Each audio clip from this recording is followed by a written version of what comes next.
Good morning, YouTubers, subscribers, and friends and like. It's Grant coming at you from Buckeye, Arizona on, I believe it's the 8th, Sunday the 8th of 2026.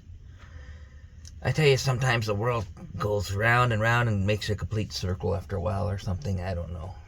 I mean, yesterday morning, I got woke up at the I think it was a Summit Community Church down that way or something like that, to a guy who drove up in a little white, I think it was a Chevy pickup with the add-on bass, where they got the bass going.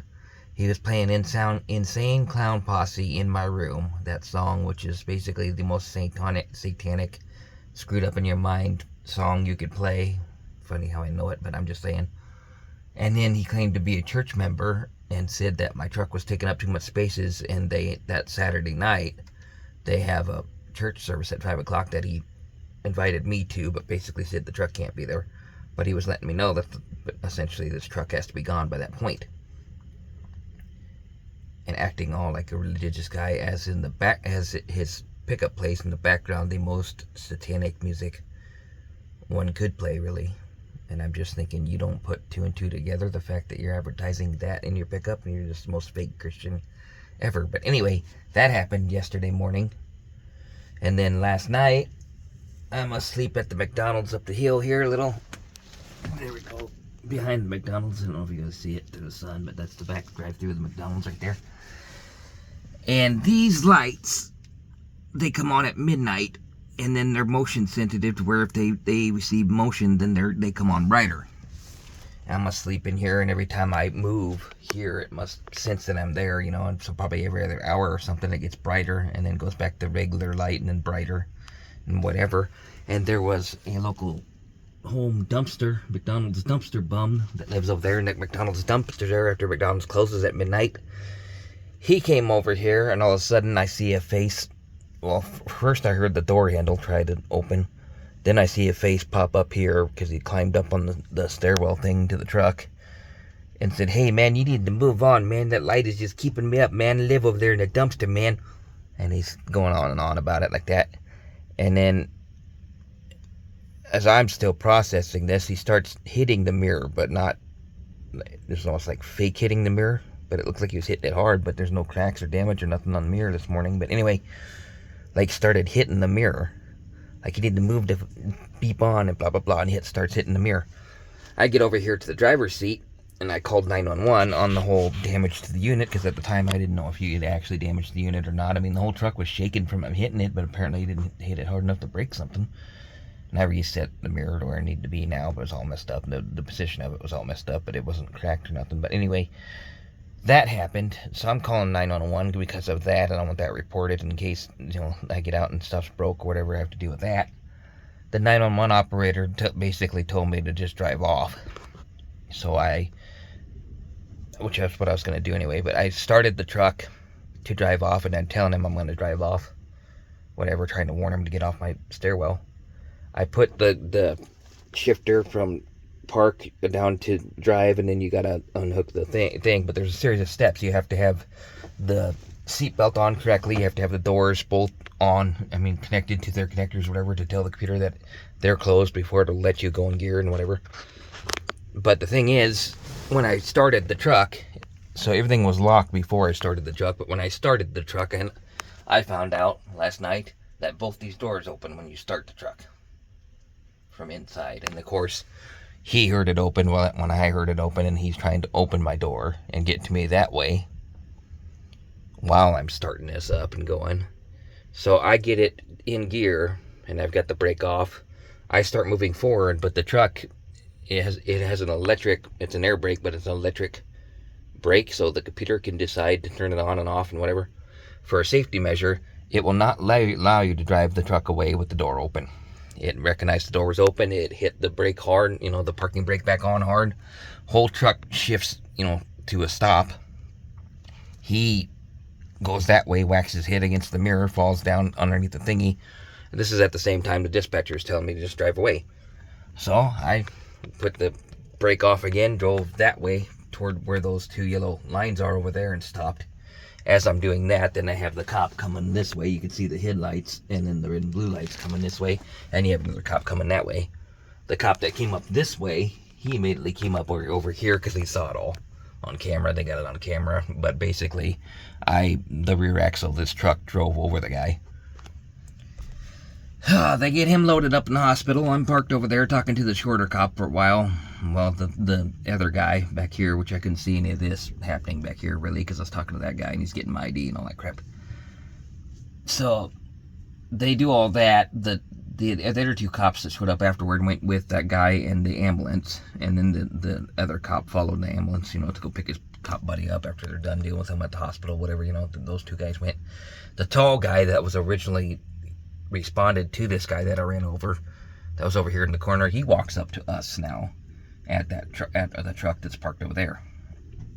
As soon as I come out of the truck, because at this point I didn't have to come out of the truck to this point, as soon as I come out of the truck at this point to their sergeant, which is the tall guy walking up to me, I immediately recognize the guy, the tall guy walking up, the tall black guy, as the former Avondale, Arizona police officer that I caught a while back. I think it was in 2019, possibly getting a blowjob in his car, in his cop car at work. Now, the thing they know for sure that they could prove from back in the day from that is that he did not have his female companion, whatever, on the dispatch log, which is a violation of policy, a department policy anywhere, because it's a huge liability to have somebody in the car with you, whether it's a friend, your family member, that, whoever you picked up off of the street, whatever. Huge violation of policy if you don't have it recorded, because if something happens, somebody goes up there to ambush the police car and shoots everybody, they knew that there was a civilian in the car, essentially. But anyway, it's a huge violation of policy, if nothing else. But they have on camera information back in the day from pulling his body cam, and then the whole interaction with me, because after I might have caught them doing something, they came back around and ID'd me and stuff like that to cover his own ass. He has her on camera during that scenario, so they know she was with him in that car. And then they can prove it somehow or another that she was with him in that car, and he didn't record it with dispatch, so he didn't get it approved from higher ups with dispatch that he had a female person in the car with him, especially a female, in the car with him. The blowjob part they can't prove, I can't prove, and I told the detectives a long time ago that I didn't see anything for sure. All I saw was I walking up, holding my phone in front of my face, looking for a Wi-Fi signal, because at the time I didn't have service on the phone, and I was looking for the closest Wi-Fi signal, basically trying to track it down so it'd be faster to do stuff. And then I saw the cop car behind me, and then I looked at the cop car and I saw the cop in the driver's seat of the cop car. Then I see her face come up, and then they drive away. That's all I saw, really. I can guess that's what she was doing. Don't know for sure, but anyway, that whole deal I ended up pleading out as a false police report thing that went down from $500 to $100, mainly because I didn't want to keep coming back and forth to Arizona a lot of times to do their whole court process for him, because they want me to come back every single time they have a court appearance, and I told them I'm not a legal resident of Arizona. This is going to cost me way too much money to come there and back and there and back and there and back and there and back to try to fight that, because they tried to cover their own ass and go after me for false police report. So I agreed on the plea deal to drop it down from $500 to $100. I'd pay the $100, but then I told the judge in the court on the appearance before I paid that after that, if I see something and say something, you get a fine, then I'm just not going to say anything anymore. If it doesn't involve me, I'm not going to report it. I don't care if somebody's hard or somebody else in the alleyway down around the corner, and they clearly don't have her consent and yada yada yada. I don't care. Or I walk by, I didn't see it. If that's the case, whenever I call something in that involves a cop or not, and I get fined for it, I'm never gonna call anything in again unless it's directly involves me. So this directly involved me last night, so I had to do it. Mostly for if there was damage to the truck, and then technically speaking, I knew there was a decent chance I'm gonna end up running him over as I drive away because of how far that axle sticks out and the angle at which I have to exit. I'd have to go that way, but the axle's gonna follow behind me that way, and there was a decent chance I would run him over. And so I wanted to make sure that, basically, I wanted to try to talk to dispatcher to telling me on the recorded line to drive off. That way, if I ended up running him over, I can go later on, I can go back to court and say, no, your dispatcher told me to drive away. And that was the whole point behind that, was to try to cover my own ass. But anyway, all that happens last night. The tall black guy walks up to me. We immediately both recognize each other because from the previous time, because I'm pretty sure now that I got him fired from that job and then over to this job. Because if you put your own resignation in, basically if you're forced to get fired, you put your own resignation in, then they won't pull your certificate for Arizona or whatever state you're working in as a police officer. And that means you can go to a different police department and still work because you're still certified. If you get fired, they have to report that to whatever board they report it to. That's the police academy thingy. And then if they pull your certificate, you can't work as a police officer in that state anymore, and that's how it works. So I'm pretty sure Avondale finally, one way or another, I was probably either part of that or the whole reason for that, but Avondale finally told him, he basically hand in your resignation, and then we got you a spot over at Buckeye or wherever the hell they sent him to before Buckeye. But anyhow, this guy's now a sergeant at Buckeye, Arizona, which is a neighboring town. And I immediately recognized him when he walked up, because it's very hard to forget a 7-foot tall, huge black guy, Amazon style black guy. He was just huge. Looked like he could play very good basketball, essentially. But anyway, we immediately recognized each other, because he, I'm the reason, I'm either the reason or one of the reasons that he ended up getting fired from Avondale, forced to resign from Avondale. But anyway, that all happened, and I'm still on the phone with the dispatcher, and I realize my only choice here, since he's the sergeant on scene, before I get in trouble for something, because I guarantee you he's going to try to get revenge for that, is to try and get the dispatcher to send his supervisor. And so I told her on the phone that basically we have a bias against each other. This cop is going to try and set me up for something that I did or didn't do. I need to have his supervisor on scene now, or we're going to pull this recording later on in court, and you can explain to them why you did not have a supervisor show up on scene. She's like, oh, okay, I'll send the supervisor.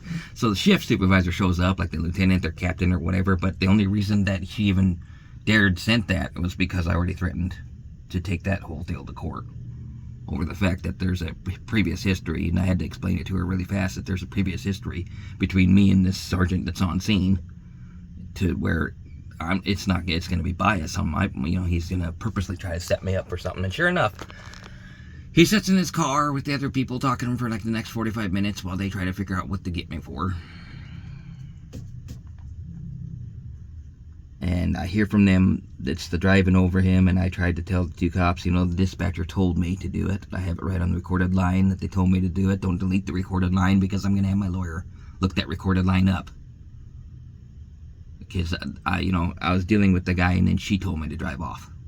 And that's how that all happened. So don't even go there, for one thing. And then they tried to say I was loitering. And I said, where's the signage for that says I can't sit here overnight and loiter in these multiple different businesses, which means this whole thing is a public easement, essentially. When you have multiple different businesses, there's no way you can say it's all private property. You'd have to have signage up saying so. But go ahead and try and say I'm loitering. They finally let me go off and let me leave within days. That guy is going to, he's a well-known figure flyer, the dumpster bum. And so they're taking him to the hospital because he got ran over. I think he's got legs ran over or something like that. It wasn't that bad. Not going to die from it. But anyway, after they get him out of the hospital, he's going through for a 3-day the psych evaluation thingy. And then he's well known for that, so that's in my favor too. And so I didn't get charged for anything, won't get charged for anything, they said. Because I just defended myself, but they were trying hardcore. But then I thank God for his supervisor showing up and saying I'm good to go. There's nothing I did wrong, I just tried to protect myself in the truck. And that he's a very frequent flyer that's done a whole bunch of bad stuff, and basically it's his fault. But then everybody's leaving, and the tall black guy doesn't want to leave with me alone with his supervisor, even though his supervisor said that everybody should go 10-8, blah blah blah, and clear the scene, yada yada. I want to stick around and talk to this guy. The tall black guy did not want to leave, obviously, because he didn't want supervisor boy interviewing me about what happened at Avondale. And I between all that, I said, I just gotta go. I don't feel safe here anymore between that guy and all you guys and everything. I just gotta go. Anyway, I slept over there across from the Costco a couple hours. And then came back over here so I can eat. And I parked over here because there's no parking at McDonald's for a truck this big. There's like 10 spaces in the front and 5 on either side or whatever. It's not big enough. And if I could park there with this truck, but then I'd take all their spots up. So I'd rather park the truck down here by itself and then go eat, so it's not in nobody's way. And that's why I'm back here now. But then it's also positioned right where I was at last night so that I could tell you the whole story of what happened. And then where I went and blah, blah, blah, because this is exactly where I was parked last night, and the angle that I had to leave here to not hit that and stuff like that made that back axle come right here by this deal as I'm turning, because it's way back there. It's 26 feet back or whatever. Ran the guy over, which I had a pretty good feeling it would if he didn't get far enough over that way, which is precisely why I tried to get permission to leave before I did that, which good thing I did, cover my own ass. Which was the whole point of calling 911 to begin with, is because I knew there was a 50-50 chance that I'd end up running the guy over if he didn't get off that stairwell. Anyhow, that's the drama that happened this weekend. I'm going to deliver this to, well, I'm going to drive there tonight after dark and then deliver it tomorrow morning. Like and subscribe, leave comments, and I'll catch you in a flip. Peace.